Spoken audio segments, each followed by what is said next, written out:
तमाम कारण हैं जिसको लेकर हम बार बार कह रहे हैं कि खतरे में है काशी की पहचान। काशी का अगर हम जिक्र करते हैं तो एक दौर ऐसा भी आया कि जिसको कोई नहीं जानता था वो काशी में बसने आया। एक धार्मिक नगरी है, कोई किसी को रोकता नहीं, टोकता नहीं। और इसी बीच में भूमाफियाओं की नजर पड़ी, कब्जाधारियों की नजर पड़ी और फिर जैसा सुना आपने स्वामी ने क्या कहा, सीधे तौर पर लोग आते गए, कारवां बसता गया। कुछ बाधक थे, कुछ साधक भी थे। इन तमाम चीजों के बीच में बार बार जिक्र हुआ, एनडीए शासनकाल के दौर में कहा गया कि इसे हेरिटेज सिटी घोषित कर दिया जाए, तब जाकर इस प्राचीनतम नगरी को बचाया जा सकेगा। ये ऐतिहासिक नगरी कहीं इतिहास बनकर ना रह जाए, इसके लिए लंबे प्रयास होने जरूरी हैं। लेकिन इन तमाम चीजों के बीच में बार बार सिर्फ कागजी कार्रवाई होती रही, बातें होती रहीं और नगरी, ये प्राचीनतम नगरी अपनी ऐतिहासिकता को संजोने में कामयाब नहीं रही। धीरे धीरे रंग बदरंग होता चला गया। जिन तमाम कोठियों का हम जिक्र कर रहे हैं, उनकी चर्चा कर रहे हैं, अगर हम उनकी ऐतिहासिकता को आपको बता रहे हैं तो साथ में ये भी बताते चलें कि असल में इन महलों को बनवाया किसने। इसके साथ ही हम ये भी बता रहे हैं कि वो मंत्र है, वो क्या मंत्र है जो काशी को तमाम दिक्कतों के साथ अभी भी बचा कर रखता है, संजो कर रखता है।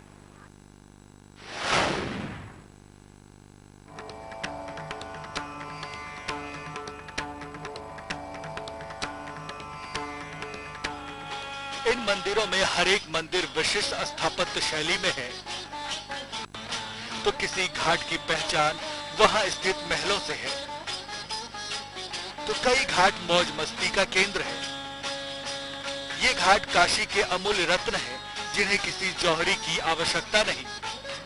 गंगा केवल काशी में ही उत्तर वाहिनी है तथा शिव के त्रिशूल पर बने काशी के लगभग सभी घाटों पर शिव स्वयं विराजमान है। विभिन्न शुभ अवसरों पर गंगा पूजन के लिए इन घाटों को ही साक्षी बनाया जाता है। काशी के घाटों का महत्व भी इन्हीं कोठियों से है, लेकिन यहाँ राजे रजवाड़ों के बनाए गए महलों में लगभग सबकी हालत खराब है।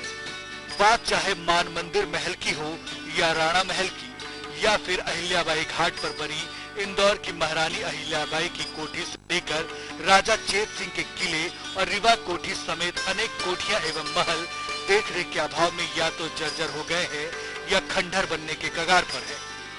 यहाँ पर तो बहुत सारी कोठियाँ हैं, जैसे कि ये बगल में हमारे राणा महल घाट है, मुंशी घाट है, चेत सिंह घाट है, ये उसके बगल में और ये मान मंदिर घाट है, डॉक्टर राजेंद्र प्रसाद घाट के बगल में, जितने की सब सारे पुरानी, इतनी पुरानी हो चुकी है कि राजा महाराजा पहले का बनवा के चले गए हैं। जो इस समय रखवाली कर रहे हैं उसका ध्यान नहीं दे रहा है, जो कि एकदम जर्जर होती चली जा रही है। कभी भी किसी के ऊपर वारदात, हादसा हो सकती है। राजकुमार कहते हैं कि इंदौर के होलकर राजघराने की बहू अहिल्याबाई के महल में हाल ही में हादसा हुआ है, लेकिन अगर इसकी देखरेख नहीं की गई तो और भी हादसे हो सकते हैं। जैसे कि ये अहिल्याबाई गली में ये पहला हादसा हुआ है, जो कि इसके पहले और भी गिर चुकी है। राजे रजवाड़ों के बनाए महलों पर लोगों का अवैध कब्जा अब इन्हें मिटाने की ओर है। इन महलों से अगर कब्जा हटाया नहीं गया तो वो दिन दूर नहीं जब काशी की असली पहचान ही काशी से विलुप्त हो जाएगी। तब वो दिन आ जाएंगे जब काशी वीरान हो जाएगी, क्योंकि काशी के पहचान के मिटने के बाद काशी में कौन जाना चाहेगा। वैसे अभी भी देर नहीं हुई। अगर अभी शासन और प्रशासन जाग जाए तो इन महलों कोठियों से कब्जेदारों को उखाड़ फेंके और फिर पूरी तरह से इनकी मरम्मत कर इनकी देखरेख करे, तभी काशी की पहचान के साथ काशी का गौरव बचा रह सकता है। संतोष ओझा, वाराणसी, इंडिया न्यूज। जरा सोचिए कि जिस नगरी की हम चर्चा कर रहे हैं, सृष्टि के रचयिता ब्रह्मा जी का ब्रह्मकुंड भी वहीं पर है, सृष्टि के विनाशक और सृष्टि के रक्षक यानी शिव की नगरी कही जाती है, वही नगरी जिसके कोतवाल काल भैरव हैं, लेकिन वास्तव में ये कलयुग है जहां पर उन तमाम कब्जाधारियों की वजह से अब उसके अस्तित्व पर खतरा मंडरा रहा है। काशी के अस्तित्व पर खतरा लगातार बढ़ता जा रहा है, लेकिन इस खतरे को टालना बेहद जरूरी है। आगे हम आपको बताने जा रहे हैं कि काशी के अस्तित्व पर आए इस खतरे के क्या क्या नुकसान है। ऐसे में यह मसला सिर्फ काशी से जुड़ा हुआ नहीं, बल्कि देश और कहें उनकी उदंतियों के मुताबिक तो पूरी दुनिया से जुड़ता है।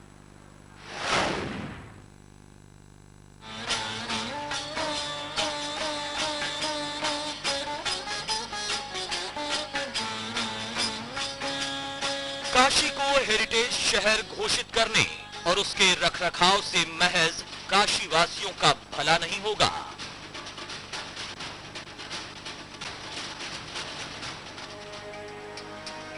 बल्कि राज्य सरकार और केंद्र सरकार का भी करोड़ों का फायदा होगा।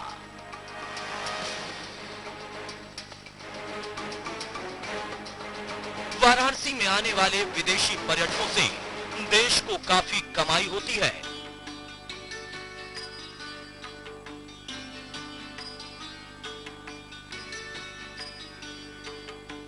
लेकिन काशी के वजूद के मिटने के साथ ही देश को विदेशी मुद्रा के आय का बड़ा साधन भी गंवाना पड़ेगा।